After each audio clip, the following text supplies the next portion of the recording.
बड़नगरी आरोग्यम news channel के सभी दर्शकों को सादर भरा नमस्कार और सहकार बदल आभार। आप लोगों ने बहुत अच्छा प्रतिसाद दिया, बहुत अच्छा व्यू भी मिल रहे हैं और बहुत अच्छा लग रहा है। लोग कांटेक्ट में आ रहे हैं, लोग बोल रहे हैं, कुछ कुछ जानकारी हम लोग को बढ़ी है। मैं इससे उत्साहित हूँ।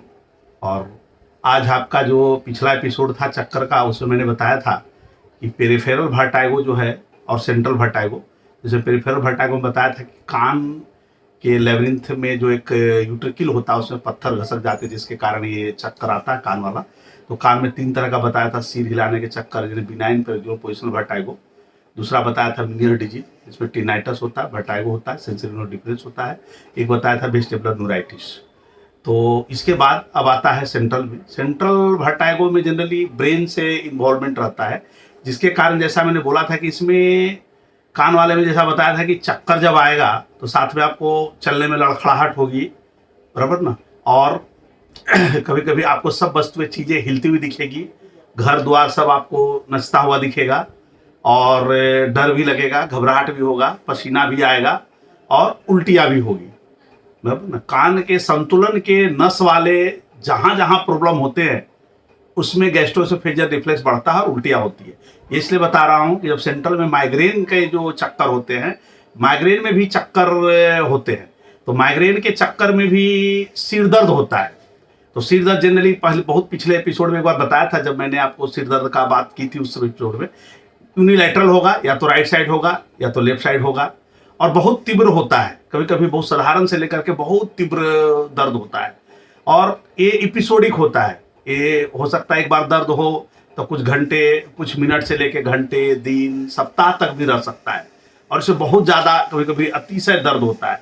इसके साथ साथ इसको पहचानने का तरीका ये है, इस सिर दर्द के साथ साथ ये चक्कर भी आते हैं, साथ साथ इसमें भी सुबह सुबह में कभी कभी उल्टियाँ होती है, क्योंकि माइग्रेन भी संतुलन के नस को, उसमें जो केमिकल होता है उस केमिकल के कारण उत्तेजित होता है। इसलिए जैसे कान के चक्कर में उल्टी होती है, इसी तरह माइग्रेन के चक्कर में भी उल्टियाँ होती है, तो इसमें भी उल्टियाँ होगी। दूसरा, इसको पहचानने का तरीका ये है कि इसमें आपको जब हिस्ट्री लेंगे तो प्रेसिपिटेटिंग फैक्टर आपको दिखेगा। जैसे आप धूप में जा रहे हैं तो आपका बढ़ जा रहा है, आप यात्रा पे जा रहे हैं तो बढ़ जा रहा है, या आप इमोशनल आउटबर्स्ट कभी बहुत थोड़े समय के लिए आप गुस्सा कर लिए, या बहुत ज़्यादा डिप्रेशन में चले गए, शौक किसी बात के लिए आपको लग गया थोड़े समय के लिए, तो भी हो सकता है कि ये माइग्रेन, ये हेडेक शुरू हो जाते हैं। हेडेक के साथ साथ चक्कर भी आता है। तो दर्दी जो है बहुत बार जानकारी नहीं होने कारण इसको जो है दर्दी अपच की, यात्रा की, ऐसे दर्द समझ ले, तो उपवास का, कि उनको जब भी उपवास करते हैं शाम को दर्द होता है, 2-4 दिन रहता है फिर ठीक हो जाता है। ऐसा मैं यात्रा करता हूँ, बाजार में जाता हूँ, भीड़ वाले जगह में जाता हूँ, तो ऐसा मेरे को होता ही है। ऐसा आम वो लोग जो है ये इसको कॉमन अपने लाइफ से जोड़ देते हैं, जबकि ये गलत है दोस्तों। माइग्रेन का दुनिया में अभी तक कोई तरीका नहीं है जिसके आधार पर ढूंढा जाए और जिस जांच को करा करके बताया जाए कि माइग्रेन है। इसमें हिस्ट्री ही बहुत इंपॉर्टेंट है, उसमें प्रेसिपिटेटिंग फैक्टर, और जैसा मैंने बताया सिर दर्द, चक्कर, सिर दर्द में जैसा मैंने बताया कभी राइट होगा, कभी लेफ्ट होगा, कभी पीछे की ओर होगा, और ये दर्द जो है भारी नहीं लगेगा, ये दर्द हाथ लगेगा कोई खींच रहा है। इवन तो कंघी करने में भी लोगों को दर्द होता है, बाल बनाने में भी लोगों को दर्द होता है। तो आप जितनी अच्छे से, जितनी जानकारी ही दर्दी से लेंगे, या दर्दी जितना जानकारी आपको दे पाएगा, उस जानकारी को कंक्लूड करके ही आप माइग्रेन का चक्कर को पकड़ सकते हैं या माइग्रेन के सिर दर्द को आप पकड़ सकते हैं, बराबर। दर्दी को बहुत बार ऐसा लगता है कि कोई जांच करा लो, एमआरआई करा लो, सीटी स्कैन करा लो, कुछ पता चल जाए, फिर वो फ्रस्ट्रेट भी होता है कि एमआरआई कराया कुछ आया नहीं। दोस्तों, उनको काउंसलिंग की जरूरत होती है कि कुछ कुछ बीमारियां ऐसी होती है जिसमें जांच में कुछ नहीं आता, उल्टा ही अच्छा हुआ कि आपका एमआरआई हुआ और एमआरआई में कुछ नहीं आया। तो ये सब जो चीजें जो हो रही हो तो सही है, वो तो हो ही रही है, ऐसा तो है नहीं कि झूठ बोल रहे हैं आपके, ऐसा नहीं हो रहा है, हो रहा है। तो इसको हम लोग कंक्लूड करते हैं और इसको माइग्रेन की दवा बोलते हैं। वो कुछ दवा देने की, माइग्रेन की जितनी भी दवा होती है, मानसिक वाली जिस तरह का बीमारी में जो भी दवा होती है, वो लंबे समय में काम करती है। हो सकता है महीना लग जाए, सप्ताह लग जाए, 2 सप्ताह लग जाए, 6-6 महीने तक, 3-3 महीने तक भी दवा देना पड़ता है। इन सबों में उनको दर्दी को काउंसलिंग करनी पड़ती है कि दवा को आप डोज को एडजस्ट करिए, डोज को धीरे धीरे खाइए और संतोष रखिए। धैर्य रखना बहुत जरूरी है माइग्रेन के ट्रीटमेंट में। धैर्य, पेशेंस, पेशेंस, पेशेंस। हो सकता है आपको महीना लग जाए, क्योंकि माइग्रेन में बहुत तरह के दर्द होते, 3-4 तरह का दर्द दवा होता है। कुछ तो आपको उसमें से साइड इफेक्ट में नींद भी आती है, तो उसको एडजस्ट करना पड़ता है। उनका डे टू डे रूटीन, किसी को 5 बजे उठने की आदत है, किसी को, तो उसको दवा का एडजस्ट करना पड़ता है। दूसरा जो चक्कर है वो तनाव का चक्कर है। तनाव में भी चक्कर देखा गया है रहता है। तो तनाव में जैसा मैंने बताया कि तनाव के लक्षण उसके साथ साथ आएंगे, उसमें भी सिर दर्द होगा, लेकिन वो सिर दर्द लगातार बना रहने वाला सिर दर्द होता है। सिर भारी लगेगा, दिन भर दर्द रहेगा, सुबह में थोड़ा कम रहेगा, लेकिन शाम को डेली शाम को बढ़ जाएगा दर्द।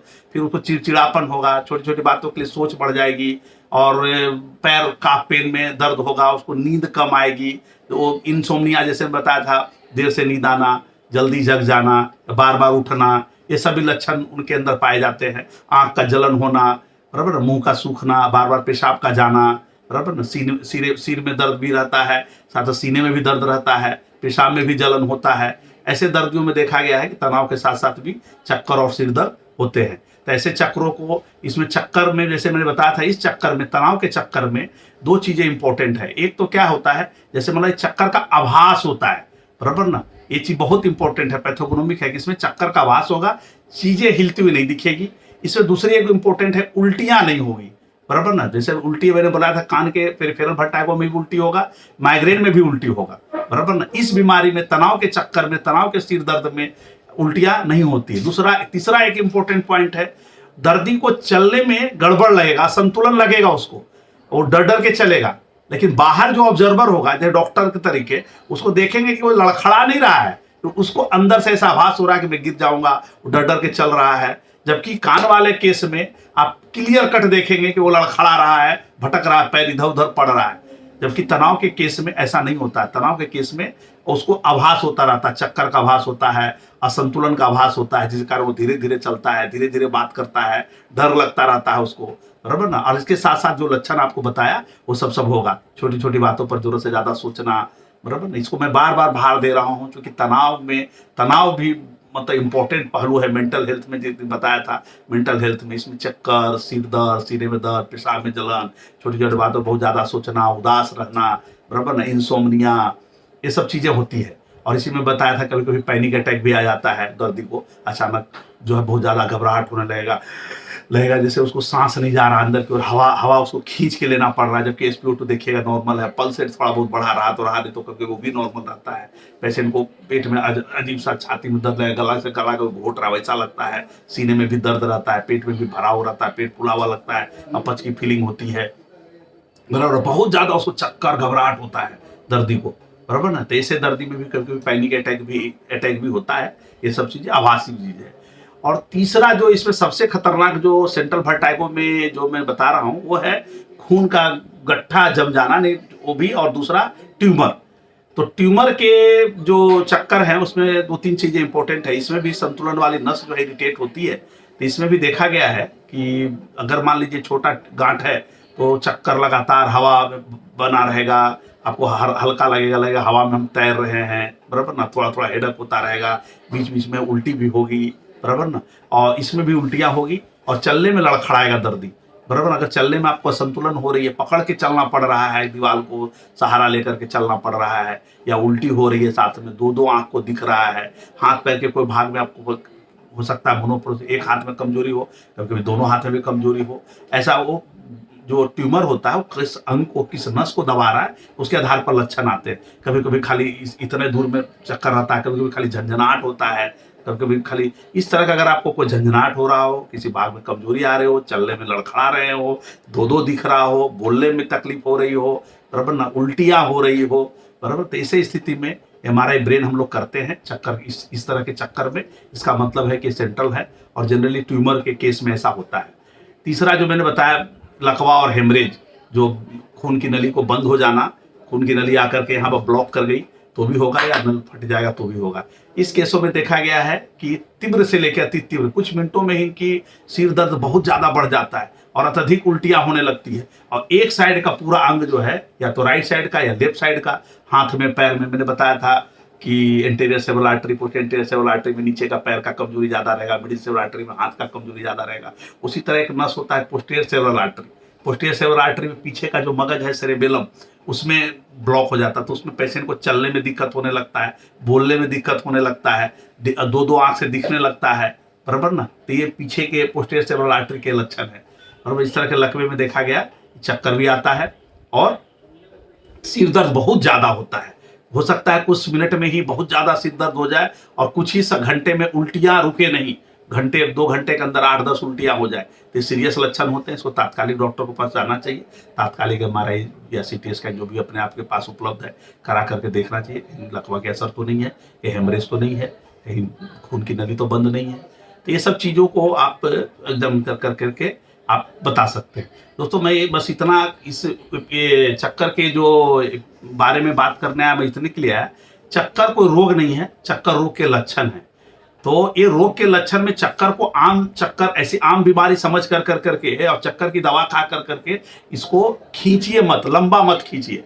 अगर चक्कर आ रहा है तो डॉक्टर के पास जाइए, उसको इवैल्यूएट कराइए। कहीं कान के कारण तो चक्कर नहीं आ रहा है, कहीं ब्रेन के कारण तो चक्कर नहीं आ रहा है, कहीं माइग्रेन का तो चक्कर नहीं है, कहीं तनाव का तो चक्कर नहीं है, या कुछ और जैसे मैंने बोला बहुत सारी दवाइयों का साइड इफेक्ट भी चक्कर होता है। मलेरिया में क्यूनिन है, उसमें भी हाइपोग्लाइसेमिया होता है। कभी कभी डायबिटीज की दवा चल रही है, उसमें रिकरेंट आपको हाइपोग्लाइसेमिया और आपको पता नहीं चल रहा है, उसमें भी कभी कभी आपको चक्कर आ जा रहा है। मान लो खाना खाने शाम को आते थे चक्कर आ रहा है, अर्ली इवनिंग में 6-7 बजे दवा खाने के पहले चक्कर आ रहा है, या अर्ली मॉर्निंग सुबह उठने में शुगर घट रहा है, उसमें भी चक्कर आ रहा है। कभी बीपी अगर हो रहा है तो बीपी के घटने के कारण भी चक्कर आता है। इस तरह की चीजें और बहुत सारी ऐसी दवाइयां हैं, जैसे खास करके नींद की दवा, तनाव की दवा, इस तरह की दवा कोई चल रही है, मिर्गी की दवा, बराबर ना। तो इस तरह की दवा को कभी कभी उसके कारण भी चक्कर आते हैं, तो उस दवा को डोज को एडजस्ट करना पड़ता है। तो ऐसे करके चक्कर को कृपया करके इग्नोर ना करें। और इसको लक्षण है, ये प्रकार का रोग नहीं है। जैसे बुखार होता है ना, उसी तरह से बुखार रोग नहीं है, बुखार रोग का लक्षण है।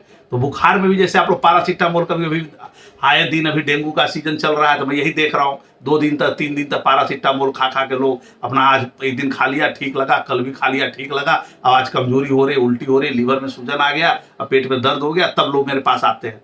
तो दोस्तों जैसे चक्कर और बुखार रोग के लक्षण है, वो रोग नहीं है। तो उसके रोग कारण आपको ढूंढना पड़ेगा। तो चक्कर में भी कारण को इवैल्यूएट कराइए डॉक्टर के पास से जाकर करके।